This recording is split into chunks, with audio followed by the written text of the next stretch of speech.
So you think your blood sugar is fine because your fasting blood sugar is normal? Think again. Many Africans are walking about with prediabetes or diabetes without even knowing it. Fasting blood sugar test can lie. You need to look deeper to know how insulin resistant or how insulin sensitive you are, even as somebody living with diabetes. Today I'm going to show you how to know if you're in danger even when your doctor have not said anything. In many African homes, people live with diabetes for 5 to 10 to 15 years before getting a proper diagnosis. This happens because sometimes the signs of insulin resistance are slow and often misunderstood. When someone is fatigued, people relate it to just being tired. When someone gains weight or loses it, people see it as something normal. While constant hunger or thirst might be swept under the carpet as a sign of not eating enough or not drinking enough water. But these are early signs of blood sugar imbalance, that's insulin resistance, which comes before full-blown diabetes. These are the lab tests that will help you know if you are at risk. As a medical lab scientist, I'm going to break this down for you clearly. Number one is fasting blood sugar done after 8 to 10 hours of overnight fast. Normal fasting blood sugar is between 70 to 100 milligram per day, but you don't want to have an upper high range of fasting blood sugar level. You should target having your fasting blood sugar level around 75 and 90 milligram per day. If your fasting blood sugar level is between 100 and 125 milligram per day, that means you have prediabetes. But if your level is more than 125 milligram per day, it means you have diabetes. But remember, like I said in the beginning of this video, you can have normal fasting blood sugar and still be insulin resistant. So you need to go beyond checking just your fasting blood sugar to doing other tests I'll be mentioning. The second test is glycated hemoglobin. This assesses your average blood sugar level in the past 3 months. For an in-depth explanation on glycated hemoglobin, I'll leave a link to a video on that somewhere on the screen. If your glycated hemoglobin level is below 5.7%, then you are considered as normal.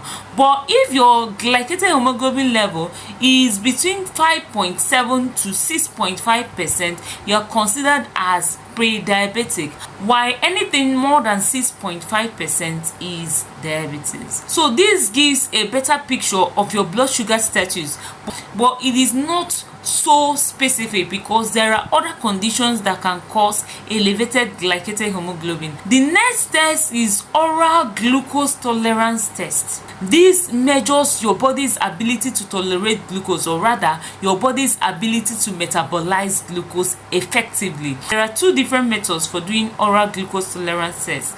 The common one is the one that your sample gets collected after 8 to 10 hours of fast, and then you are given a glucose meal, and another sample gets collected and 2 hours after the glucose meal. So this is used to evaluate your body's ability to deal with glucose correctly. This is used to assess your body's ability to break down glucose properly. Though this cannot be used in non-diabetic patients, this can only be used to assess somebody who is suspected to be pre-diabetic, early onset diabetes, and gestational diabetes. The next test is fasting insulin.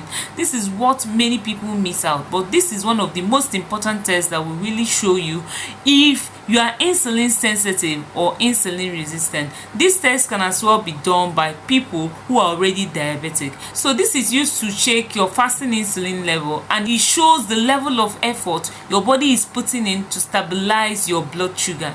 High insulin level is a sign of insulin resistance. It shows your body is working really hard to make sure that your blood sugar stays within the normal range. So anything more than 10 micro international unit per liter is a red flag. even if your fasting blood sugar level is normal. So the fifth one is triglyceride. Normally, when there is too much glucose in the body, some glucose gets converted to triglyceride. So high triglyceride is a sign of insulin resistance. If your triglyceride is less than 150 milligram per dl, then it's considered normal. But if you have anything more than 150 milligram per dl, is a warning sign of insulin resistance. So if you have a family history of diabetes, maybe your father or your mother is currently living with diabetes or died living with diabetes, or you have PCOS, or you are in your menopause, or you give birth to big babies, go and do these 5 tests as soon as possible. If you're already diabetic, I advise you go and do your fasting insulin alongside your fasting blood sugar level, and insist your lab personnel assess your insulin resistant status. Okay, the two parameters can help show how insulin resistant or how insulin sensitive you are, so you will know the level of work you need to put in to boost your insulin sensitivity. In a coming video, I will show you how you can use your glucometer to shake your fasting blood sugar level and your glucose tolerance. Listen, even slim people can have insulin resistance. It's not peculiar to overweight people. So the earlier you get to know your insulin health status, the better for you, because early detection prevents fatal outcome. The truth is that in most African clinics, what is usually used to evaluate if someone is diabetic or pre-diabetic is just fasting blood sugar test, which is not ideal. And if your tests come out normal, you are told to be fine, but your glycated hemoglobin might be creeping up, your insulin level might be elevated, and your triglyceride might also be high.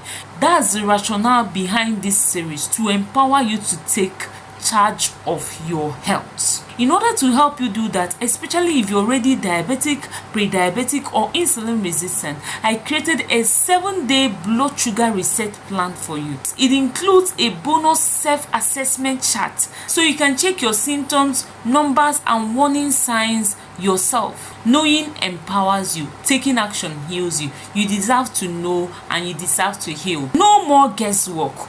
No more delay. Let's tackle this sugar issue once and for all in the next 28 days. Subscribe if you have not done that already, and give this video a thumbs up so more people will see it. Let's raise a tribe of diabetes and insulin resistance free people. See you in the next one. Bye bye.